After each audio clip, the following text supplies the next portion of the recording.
कीजिए, एक शिक्षक किसी स्टूडेंट की पिटाई लगा रहा है, उसको डांट रहा है, फटकार रहा है, दोस्तों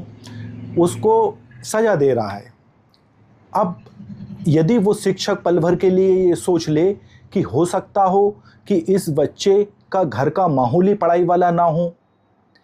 इस बच्चे को ऐसा एटमॉस्फेयर ही नहीं मिल पा रहा हो, या फिर इसके माँ बाप इतने सक्षम ना हो कि इसे कहीं कोचिंग भेज सके जिससे कि ये अपने डाउट क्लियर कर सके।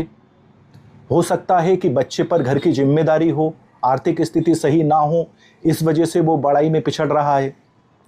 इस वजह से उसकी स्थिति पढ़ाई में बेहतर नहीं है अन्य बच्चों के मुकाबले। यदि दोस्तों पल भर के लिए टीचर ये ख्याल कर लेगा तो फिर वो उसको बेवजह मारेगा पीटेगा नहीं, उसकी परिस्थिति को जानने की कोशिश करेगा, उसकी परिस्थिति को समझने की कोशिश करेगा।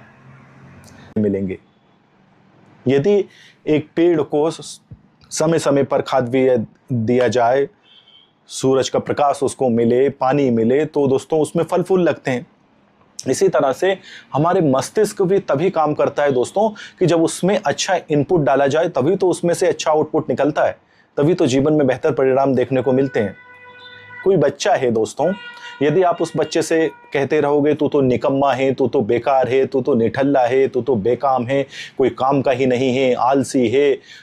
कुछ भी कहते रहोगे, डांटते रहोगे, डपटते रहोगे, उल्टा सीधा बोलते रहोगे, तो परिणाम स्वरूप दोस्तों उसकी अंतर आत्मा में ये बात फिट हो जाएगी, उसके मन मस्तिष्क में बैठ जाएगी कि मेरे माँ बाप गलत तो नहीं कहते, मैं तो निठल्ला हूँ, बेकार हूँ, बेकाम हूँ, मुझे कुछ नहीं आता, कमज़ोर हूँ, गधा हूँ। तो दोस्तों वैसे ही उसकी प्रवृत्ति बनती चली जाएगी। जी हाँ दोस्तों, वो वास्तव में जो उसमें काबिलियत है, जो हुनर है, वो भी दब जाएगा दोस्तों, वो भी दोस्तों आप स्वयं उसका गला घोंट दोगे दोस्तों। जिस तरह से एक स्टूडेंट को ऑप्शन में विकल्प दिए जाते हैं, आप चयन करिए कौन सा सही है कौन सा गलत, और उसी आधार पर वो पास फेल होता है, उसी आधार पर उसका स्कोर कार्ड बनता है। ठीक इसी तरह से हमारा लाइफ का स्कोर कार्ड भी हमारे जो हम ऑप्शन चयन कर रहे हैं, जो हम ऑप्शन सिलेक्ट कर रहे हैं, वो ही हमें पास फेल करेंगे जीवन में, जीवन रूपी लाइफ के एग्जाम में। हमें बहुत ही सावधानीपूर्वक विकल्पों का चयन करना चाहिए, और जो बेस्ट से बेस्ट विकल्प है, जो बेहतर से बेहतर है हमारे लिए भी और औरों के लिए भी, उनका चयन करना चाहिए, उनका सिलेक्शन करना चाहिए। फिर देखना दोस्तों कि आप किस तरह से जीवन स्तर बेहतर होता जाता है, लाइफ का स्टैंडर्ड अच्छा होता जाता है, आपको पता ही नहीं चलेगा। बस आपको कर्म करना है, बस आपको बेस्ट से बेस्ट विकल्प का चयन करना है,